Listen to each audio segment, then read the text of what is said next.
Olá pessoal, meu nome é Fernando Mendes, eu sou professor de Física na Universidade Federal do Rio Grande do Sul e a ideia desse vídeo é contar para vocês um pouco mais sobre o trabalho que nós publicamos recentemente na Física Review Letters.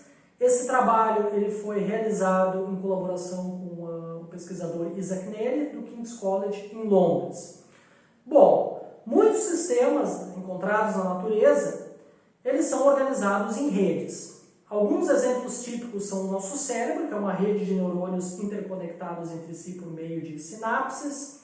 Tá? Ecossistemas podem ser visualizados ou estudados em termos de redes ou cadeias tróficas. Tá? Então, tem um conjunto de espécies que interagem entre si por meio de relações, por exemplo, do tipo presa-predador.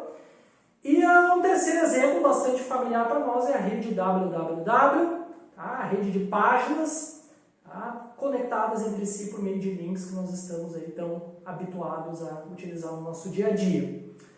Bom, como a gente representa esses sistemas matematicamente? Nós representamos sistemas por meio de grafos. Tá? Então aqui eu coloco um exemplo muito simples de um grafo. Um grafo é um conjunto de pontos interconectados entre si por meio de linhas ou arestas. Tá? Então se existe uma relação entre duas espécies em um ecossistema ou entre dois neurônios em uma rede neural, eu coloco uma linha entre esses dois neurônios ou entre essas duas espécies. Certo? Eu posso, então, cada ponto aqui também é chamado de sítio ou nó, e a gente pode identificar cada ponto por um número, por um certo número. Certo? Então essa é uma representação muito simples para uma rede complexa e é uma representação extremamente útil que captura o essencial da rede. Agora, muitos desses sistemas, eles evoluem no tempo.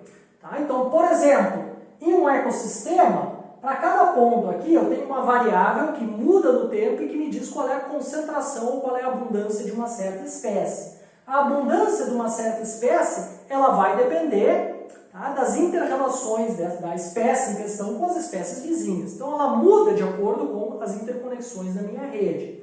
Tá? Então, por exemplo, se eu tenho um ecossistema que é muito interconectado, tá? Eu tenho muitas conexões por sítio, quando nós fazemos uma perturbação, ou seja, quando se altera muito a abundância de uma certa espécie, essa alteração ela tende a se propagar mais rapidamente na minha rede. Tá? Porque se a minha rede está muito interconectada, essa perturbação se propaga mais, o que pode inclusive levar ao colapso do meu ecossistema.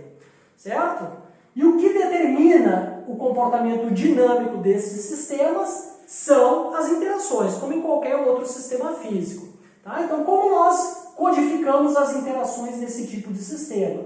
Nós armazenamos as interações em uma tabela ou matriz. Tá? Então, aqui eu exemplifico a matriz de interação dos sítios 1, 2 e 3 desse exemplo. Então, se existe uma conexão entre dois sítios, nós colocamos 1 na posição correspondente da minha tabela ou matriz. Se não existe a conexão, nós colocamos 0. Tá? Então, essa matriz de interação, ela me diz quem está conectado com quem na rede e é ela que determina, tá, a evolução temporal de processos dinâmicos que ocorrem em redes. Certo? O que é importante, nessa matriz? Em particular, é muito importante nós sabermos os autovalores e autovetores da matriz. Tá? E o autovetor mais importante nessa matriz é o autovetor principal, que é aquele associado ao autovalor máximo. É este autovetor, o comportamento deste autovetor que determina, por exemplo, tá, se uma perturbação irá se propagar ou não em um sistema dinâmico definido sobre uma rede. Certo? Então, afinal, o que nós fizemos nesse trabalho? Nós desenvolvemos uma teoria matemática e estatística para o comportamento do autovetor principal em função de certos parâmetros que descrevem a estrutura de uma rede.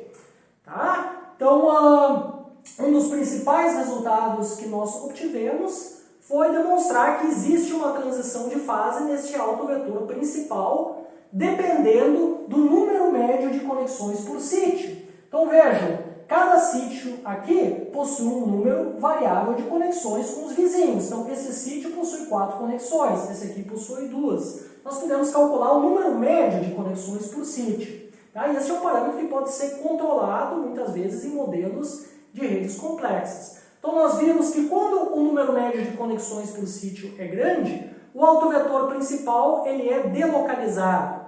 Isso significa que as componentes do autovetor elas têm mais ou menos o mesmo valor em qualquer ponto da rede. Nesta fase do sistema, uma perturbação em um ponto da rede tende a se propagar rapidamente para o resto do sistema. Quando o número médio de conexões por sítio é pequeno, tá? O autovetor principal ele localiza, ou seja, ele localiza em uma certa região do meu grafo ou da minha rede. Ele possui componentes não nulas somente em um certo conjunto finito de sítios.